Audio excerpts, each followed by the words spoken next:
Geek Show here in Concord at Flying Colors comic book store for MiniCon with Matt. And we actually talked to Matt before. So Matt, how's your MiniCon going so far? Yeah, it's going great. Thanks for asking. Yeah, no problem. And then so we're looking at we actually had you talking about pop apocalypse here on our show. So and then I see there's actually like a new this book huge book here. Oh, sorry. This book is there's a 1982 movie that is called The Thing, and it's it's John Carpenter. It's really like scary. It's one of the best like horror movies ever. In my opinion, maybe the best. And this is a book that this company called Printed in Blood did, and it's a bunch of like artwork that a whole bunch of artists did stuff for, and I was lucky enough to have an illustration in here. That's awesome. Yeah. And then so are you selling this today for here? Yeah. And how much is it? It's $40. Ooh. Yeah, it's pretty. I mean, this thing is heavy too. Yeah.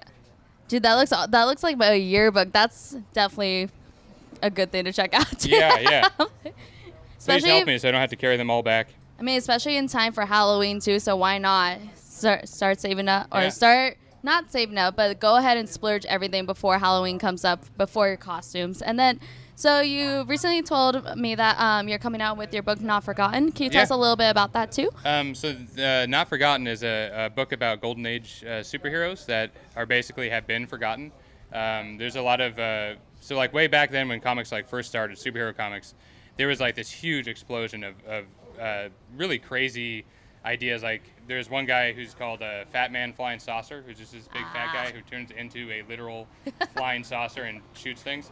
And so we were like looking through this, me and a bunch of friends were like, why don't we like make stories of these guys? They're all public domain characters, which means you can do whatever you want with them. Nobody owns them. And so yeah, we did a book of a bunch of short stories. There's over 40 artists worked on it, and it's a really good book. It's coming out like in a month. Oh, yeah. That's so awesome. And then are you going to have it featured on your website or on a Facebook? Okay, perfect. Yeah. And then we were also talking about Guar, the band. I did some work with a comic for Guar, which was also very awesome. So I grew up like listening to them. And that comic, the third issue, I did some stuff in the third and fourth issue. And that's out next week and next month.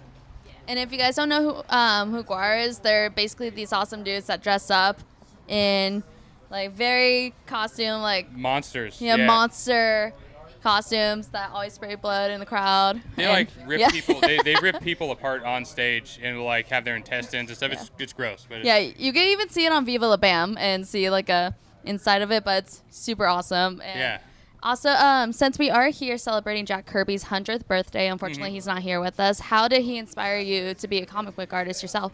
I mean, all right, so not only did Jack Kirby, make all the greats, like Fantastic Four, Iron Man, the New Gods, everything, but as like a person, he was like an awesome dude. Like he was like, World War II vet.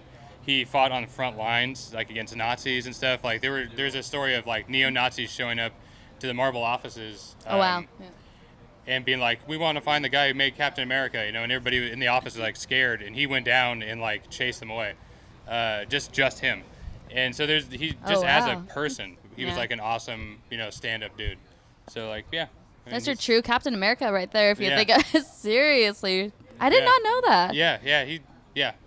He was like a soldier. Like he fought like on the front lines. It was crazy. That's awesome. That's actually like my favorite era to just study too about World War II. So just hearing that made it awesome. And are you working besides Not Forgotten? Are you working on anything else? There's another book that I'm doing the art for, a short story, and it's called This Nightmare Kills Fascists, and it's like a anthology with a lot of really good names in there, telling horror stories that are about kind of like the political climate. Yeah. Ooh. So mine's about like a dude who is he's like a doctor, and he won't like help people, like certain people because he's racist and whatnot, and he gets brutally murdered by a werewolf. So that's man. Pretty, yeah. that's Didn't cool. see that coming. Yeah. All right, that's awesome. And then where can we find all your artwork and upcoming projects too? My website is matthardingart.com. So pretty easy. All right, perfect. All right, thank you so much, Matt. And then everyone stay tuned. We'll be here in Concord just roaming around. Cool, thanks.